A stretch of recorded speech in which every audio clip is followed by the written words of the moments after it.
Good morning. Today is July 5th. Hope everyone had a great 4th of July and celebrating Independence Day. Today, we fertilized the 2245 Andrews. We also pollinated several pumpkins today. So this one here is pollinated. I had a pumpkin there that I tried to pollinate, but the flower never opened up, so I'm not quite sure if anyone's seen that before. But yeah, this guy here pollinated with the 646 Johnson. This one here was pollinated with the 646 Johnson. This one here I believe was pollinated June 25th. And then that one there was pollinated I think a week or two before that. So that one's growing kind of slow. I'm hoping that this guy here takes off. This will be our backup. I got the S shape, for the vine. Make sure that, if we do set this one or set this one, everything's gonna be pretty solid there. So trying to keep up on the vine bearing as much as possible. I am a little behind, but all in all, those vines aren't, vining out. I stop and I look and I kind of take a peek and see, and I buried those and there's barely a root growing. So, you don't always have to be up on it. But what I like to do is I like to come back and I like to bury those roots that pop up. I'm not quite sure why they pop up, but you can kind of see them. There's another one right there. So they pop up, and what I do is I rebury those. But foliage looks really good. Super happy with the plant. Again, this is like 32, 33 feet. So it's already taken up this. I've already started to dead end the vines here. I'm gonna have to be vigilant on making sure that those vines don't re-sprout epicormic vining and then grow into my raspberries like they did last year. So I'm gonna have to watch that. Just because the raspberries overgrow, it is a little, can't quite see it that much. But what I am doing is there are a couple vines. So I have this vine here that's it's really slow. So I saw another person, they said they just cut it. So what I'm thinking about doing is filling some of these in this area here, and then taking this vine that comes this way, and then running it just along the edge here. So I'm not quite sure if that's a good idea or not. I just figured to utilize the most space. This vine here, it's like my third or fourth vine. So it comes all the way here. I have it coming back, and I'll rotate it back and maybe around and then fill in this space here. So these are tertiaries. I use these tertiaries to kind of fill in this space, and they're filling it nice. They're running up the wall, so I'm gonna have to cut those off or steer them to fill in this.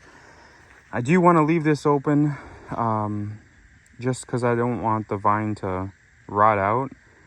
So I might not actually fill this in, but got some runners this way here too. So let's get rid of that and keep it moving this way.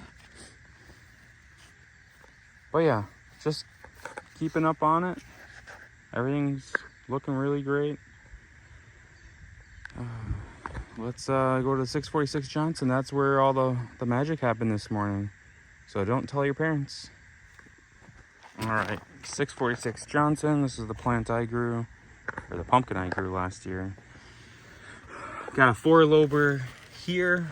I do like the shape of that. It's kind of long. And then I got this guy here that I pollinated this morning. So this was a July 4th pollination.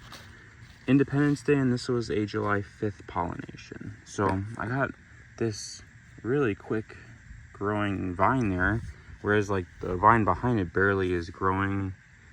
Same with that one. I don't think I buried them too deep or buried them too early, but this plant looks really good.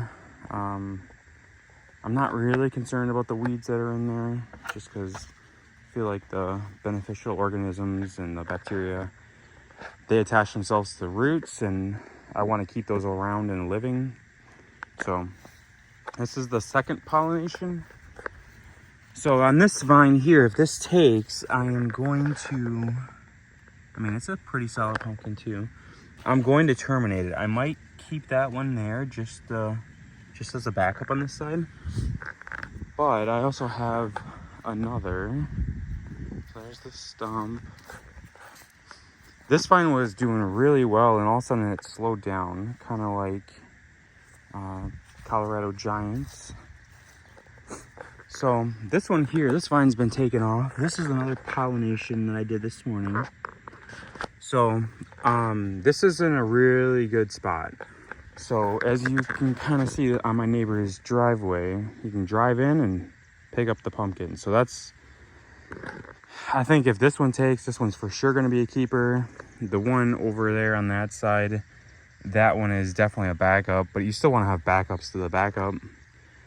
And then those ones there are going to be hopefully the keepers on that. So grow one of those. So just so you guys know, there are 2 pumpkins going to be grown on this plant. One is for me and one is for my neighbor. My neighbor's helping out a little bit, doing some vine bearing when I was gone. He's going to be running out water. I've been watering this, but we need to get the sprinkler system out so we have consistent water so we don't split open any pumpkins, because I feel like when you have irregular watering, then that's when you get the blowouts and the splits of the pumpkin. And we had 2 pumpkins in this plant last year, which was the 1864 Tobiac and then the 1506 Ford. Those 2 plants both had pumpkins blowout, and that was mainly because I believe because it was just inconsistent watering. So we're gonna get a sprinkler system here, get everything fertilized. Everything's looking pretty good. So super happy. Let me know how you guys are doing in your patches. Oh, these here are egg bags from hay and silage from, well, my neighbor. They own a farm, so they just take it. We're using it as a weed barrier now, just to help out with some weeds, and then we'll remove them once it's time. So not much. It did fill in this whole space, and then I'll till in that area again when the time comes. So, but yeah, this is gonna be a big patch. It's gonna be bigger than mine, but it's still going to grow 2 pumpkins, so we want to get as much roots and shoots as possible. All right, guys, July 5th update. Hopefully you guys are doing well and you don't have any issues.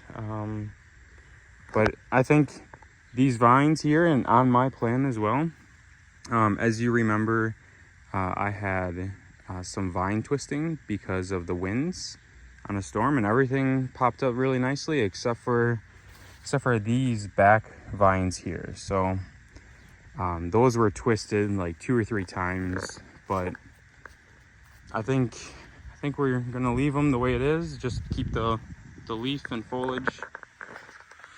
But you can tell they're just a little twisted. So you can see that twist right there, see? So and also this one was the one that had a double vine in the beginning, but everything I pruned out one of them and everything looks good. So it's pretty solid. I mean, it's not as big as my 2245 Andrews, but it's pretty solid. So yeah, we'll see how it goes. Thanks, guys. We'll be back.